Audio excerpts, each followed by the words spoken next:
Indo-British advanced pain clinic. నొప్పి మాయం, surgery దూరం. For appointments 9155515563. ముందు అసలు ఆ టాటూలు ఎప్పుడు చేయించుకున్నారు?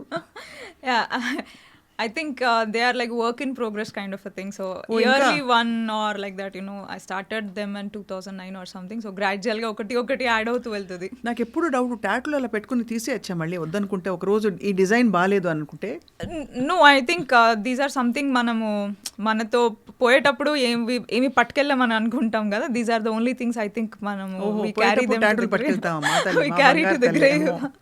ఈ కొత్త దృక్పథం ఫస్ట్ టైం వింటున్నాను నేను. But No, but they resonate a lot with what I think and in our perspective of life, or you know, every tattoo has certain meaning, very in-depth spiritual feelings of myself. ఏమో ఉన్నాయి నాకు కనిపించట్లేదు full గా, but క్లుప్తంగా చెప్తే మన cinema గురించి discussion This is an elephant mandala. So elephant represents a lot of strength and courage, and this is a giraffe mandala. So it is like metaphorically about growing taller in life or something, and this is a moth which represents transformation.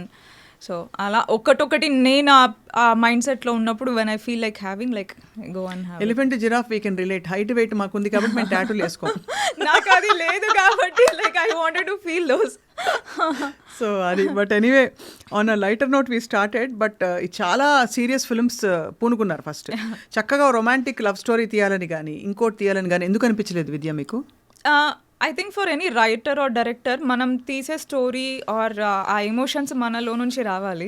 So somewhere I feel ఆ love or feel good or ఆ comedy, those kind of emotions you know somewhere they not there అని అనిపిస్తుంది.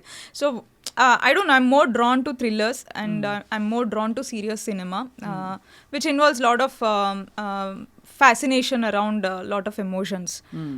ఇవన్నీ చక్కగా తెలుగులో మళ్ళీ చెప్పండి. Yeah, అంటే ఈ love or romantic comedy or పిచ్చ జోకులాగా అనిపిస్తాయేమో. అంటే నాకు లైఫ్ దానికన్నా ఇంకా చాలా డార్కర్ ఉంటుంది ఒరిజినల్గా లైఫ్. సో ఆ డార్క్నెస్ ఇష్టం మీకు? యా, అందరి లైఫ్ ఇట్స్ నాట్ మన మూవీస్లో చూపిస్తున్నట్టు హ్యాపీగా అలా సాంగ్స్తో స్లో మోషన్లో అలా బ్యూటిఫుల్గా ఉండదు. లైఫ్ అనేది చాలా ఇట్స్ వెరీ డార్క్. ఒక్కొక్కరికి ఒక్కొక్క యాంగిల్లో డార్క్గా ఉంటుంది. ఆర్జీవి గారి తర్వాత ఫస్ట్ టైం ఇలా లేడీ డైరెక్టర్ నుంచి ఇలా వింటున్నా. Oh my God, that's a huge compliment అండి. సో బట్ ఫస్ట్ తీసిన ఫిల్మ్ మద చాలా అవార్డ్స్ వచ్చాయి. ఎన్ని వచ్చాయి ఇంటర్నేషనల్ అవార్డ్స్? ఐ థింక్ 26 వచ్చాయండి. 26 అవార్డ్స్ వచ్చాయి. అంటే ఎంత పెద్ద మంచి గొప్ప సినిమా ఉంటుంది. సో ఆ సినిమా ఏంటి, కథాంశం ఏంటి అక్కడ? బేసిక్గా అది ఒక సర్వైవల్ థ్రిల్లర్ టైప్లో, but it's psychological thriller. So ఒక అమ్మాయి, నిషా అనే అమ్మాయి, she falls in love with a guy. So అతను ఆమెని ఒక పిచ్చిదాన్లా క్రియేట్ చేసి ఒక మెంటల్ అసైలంలో he'll get her admitted. But the final pre climax twist ఏంటి అంటే, ఈ అమ్మాయి వాలంటరీగా she goes as an undercover this thing to expose the bad things that are happening in the asylum. ఇప్పుడు అర్జెంట్గా ఈ సినిమా చూడాలంటే ఏం చేయాలి?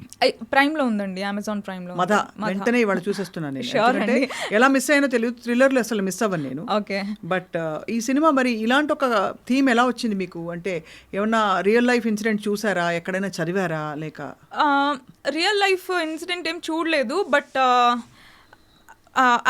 నేను చాలా అంటే నాకు స్టోరీస్ రాయడం అదంతా ఇంట్రెస్ట్ వచ్చినప్పుడు I use to research a lot. అంటే నాకు అందులో నచ్చింది కొన్ని స్పై, అంటే విమెన్ హూ వేర్ స్పై, ఆ వరల్డ్ వార్ టైంలో దీంట్లో లాట్ ఆఫ్ ఫీమేల్ స్పైస్ గురించి చదివాను అనమాట. సో నేను చేసుకోగలిగే లిమిటెడ్ బడ్జెట్లో with limited actors and limited రిసోర్సెస్లో I wanted to write something. So ఇది బేసిక్గా ఒక షార్ట్ ఫిల్మ్ తీద్దాం అనుకొని స్టార్ట్ చేశాను. సో అది అలా రాస్తూ ఉన్న ప్రాసెస్లో నా టీం అందరూ ఒక దగ్గరకు వస్తున్న ప్రాసెస్లో it grew into a feature. So మీ కథలు మీరే రాసుకుంటారు? మీరే మీ మనసులోంచి వచ్చే కథలే మీరు రాస్తారు, లేదంటే ఎక్కడైనా ఇన్స్పైర్ అయితే అంటే ఒక జరిగిన సంఘటన గురించి దాన్ని ఇతివృత్తంగా తీసుకుంటారు? యా, అంటే నాకు ఇప్పుడు I keep a book with me అండి. ఆ బుక్ పేరు మా మమ్మీ గిఫ్ట్ ఇచ్చారు నాకు, my little book of big ideas అని ఉంటుంది. సో దాంట్లో నాకు ఎప్పుడు ఒక చిన్న ఐడియా వచ్చిన, ఒక స్టోరీ ఆర్ మూవీ పరంగా, వెబ్ సిరీస్ పరంగా, ఐ జస్ట్ ఒక పేజ్ పెట్టేసి దానికి ఒక 1 లైన్ వేసి what is the genre, how I want to treat, అలా అన్ని చిన్నగా ఒక షార్ట్ నోట్స్ రాసుకొని పెట్టుకుంటాను. దాంట్లో ఇప్పటికీ I think I wrote around 32 stories in it. దాంట్లో everything is fictional. This is the first ఇప్పుడు నా నెక్స్ట్ ఫిల్మ్ హత్య is the first one which is inspired by real events. అదే ఈ హత్య సినిమాకి నేపథ్యం రియల్ ఈవెంట్స్ అని చెప్పారు. సో టెలస్ ట్రైలర్ చూస్తే కొంత టీజర్ చూస్తే అర్థమైంది, బట్ టెలస్ అబౌట్ ఇట్. అసలు ఎలా ఈ సినిమా తీయాలని ఎందుకు అనిపించింది? అది కూడా చాలా రిస్కీ ప్రపోజిషన్ అని తెలుసు మీకు. Yeah, definitely it's risky. బేసిక్గా ఏమైందంటే అండి, నేను I M very bad at following politics. So political news అసలు ఎక్కువ ఫాలో అవ్వను. అంటే మేజర్గా నేను ఏమైనా న్యూస్ చూస్తున్నా కూడా చాలా రేర్గా, అంటే ఎక్కువ మనకి సోషల్ మీడియాలో స్క్రోలింగ్ వచ్చే న్యూస్ అలా చూడడమే కానీ పాలిటిక్స్ అసలు ఫాలో అవ్వను. సో వన్ డే నేను I came across an interview live టీవీలో, ఒక న్యూస్ ఛానల్లో ఒక లైవ్ ఇంటర్వ్యూలో దస్తగిరి అనే ఒక మర్డరర్ అతను కూర్చొని లైవ్ టెలివిజన్లో ఒక మర్డర్ ఎలా చేశాడు, ఒక గ్రూసమ్ మర్డర్ ఎలా ప్లాన్ చేసుకున్నాడు, ఆ మర్డర్ వెపన్ ఎక్కడ కొన్నాడు, ఎలా తీసుకొచ్చాడు, ఎలా చంపాడు అన్నది ఆయన వివరిస్తున్నాడు. So let us call him the accused. The accused. So అంటే హీస్ అ కన్విక్టెడ్ ఇది. సో అతను కూర్చొని he was narrating it. Confess చేశాడు కాబట్టి మీరు మర్డరర్ అంటున్నారు. He's turn into an approver కదండి ఆయన. సో అతను కూర్చొని నరేట్ చేస్తున్నప్పుడు ఈజ్ దిస్ ఫర్ రియల్ అని అనుకున్నాను నేను ఫర్ ఫ్యూ మినిట్స్. అంటే ఒక మర్డరర్ అనేవాడికి అంత సీన్ ఇస్తున్నామా మనం మన సొసైటీలో? అండ్ అతను ఒక లైవ్లో కూర్చొని ఒక న్యూస్ ఛానల్లో మర్డర్ ఎలా చేశాను అని నెరేట్ చేసే అంత అక్కడ ఉన్న కామెంట్స్ కానీ, లేకపోతే దాని తర్వాత the body language that he was sitting, the body language he was talking, చాలా గొప్ప ఘనకార్యం చేసే ఫీలింగ్లో ఆయన మాట్లాడుతున్నాడు. తర్వాత చాలా ఛానల్స్లో మళ్ళీ హీ గేవ్ ఇంటర్వ్యూస్. సో అసలు ఇలా ఎలవ్డ్ మన సిస్టంలో, జ్యుడిషియరీలో ఇలా ఒక మర్డర్ అక్యూజ్డ్ వచ్చి on live television, can he really speak? So these small things caught my interest. అది అప్పుడు బాగా వైరల్ అయింది, 1.5-2 hours video.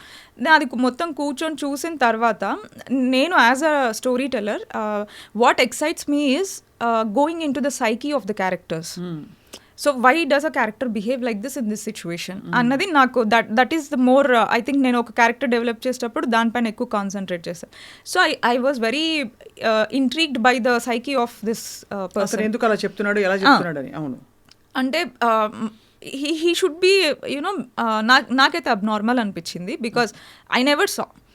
So that caught my interest. And దాని తర్వాత ఐ స్టార్టెడ్ లైక్ అసలు ఈ కేసు ఏంటి అని నేను ఐ స్టార్టెడ్ డిగింగ్ మోర్. అక్కడక్కడ విన్నదే ఇది.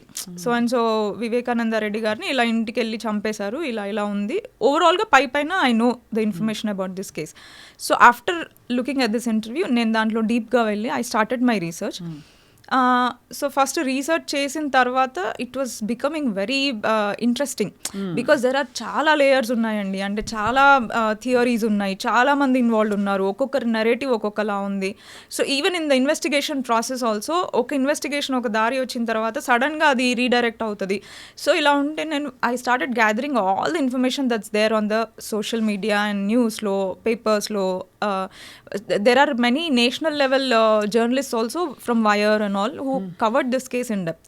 So anni gather chesi I kept them in a chronological order. Then I felt ఇది చాలా మంచి నెరేటివ్ అయ్యే ఛాన్స్ ఉంది అని నాకు అనిపించింది. సో ఫస్ట్ నేను ఇది స్టోరీ చేద్దాం అన్నట్టు I didn't start my research. I started the research because I was intrigued by how the case was and how the people related to this case were. So అక్కడ నుంచి అది అయిన తర్వాత then I felt okay ఇది మంచి movie కింద మనం రాయొచ్చు అని నాకు అనిపించింది. And for me to consider దీన్ని సినిమా తీయాలి అని నేను ఎందుకు కన్సిడర్ చేశానంటే there is a film called తల్వార్, 2015లో వచ్చింది. మేఘ్నా Gulzar is the director. So మేఘ్నా Gulzar is I think she is the only women technician in India, అంటే women director who's work really inspires me. Okay. So తను రాజీ ఈ మూవీస్ అన్ని తీశారు. చాలా అద్భుతం. రాజీ అయితే అసలు మా ఉమెన్స్ పై ఆలియా భట్ అదుర్సు అసలు సాహసోపేతంగా తీయడం బ్యూటిఫుల్ గా ఉంది. అవును. సో తన ఫిల్మ్ 2015లో వచ్చింది తల్వార్.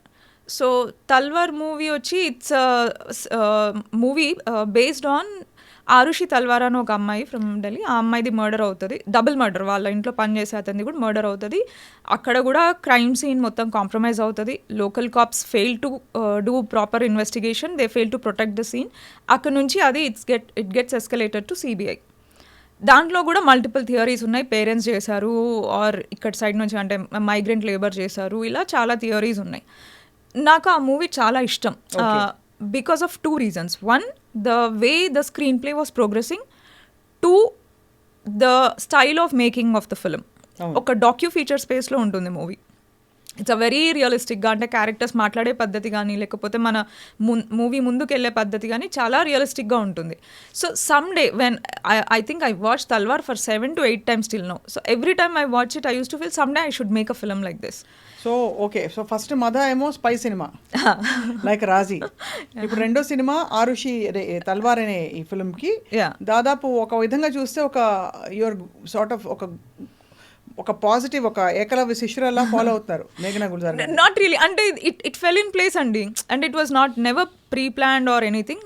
నేను తల్వార్ చూసినప్పుడు అనుకునేదాన్ని ఎప్పుడైనా ఇలాంటి ఫిల్మ్ ఒకటి తీయాలి అని. అదే టైంలో ఈ దస్తగిరి గారి ఇంటర్వ్యూ రావడం అండ్ ఆ టైంలో మీరు దీన్ని సినిమాగా ఎందుకు తీయకూడదు అనుకున్నారు. It falls in to the exact screenplay of Talvar. But frankly speaking మీకు ఎవరైనా డబ్బులు ఇచ్చారు ఈ సినిమా తీయడానికి అంటే ఏం చెప్తారు? బికాజ్ ఈ సినిమా అంటే ఏం చూపించారో ఎవరికీ తెలియదు.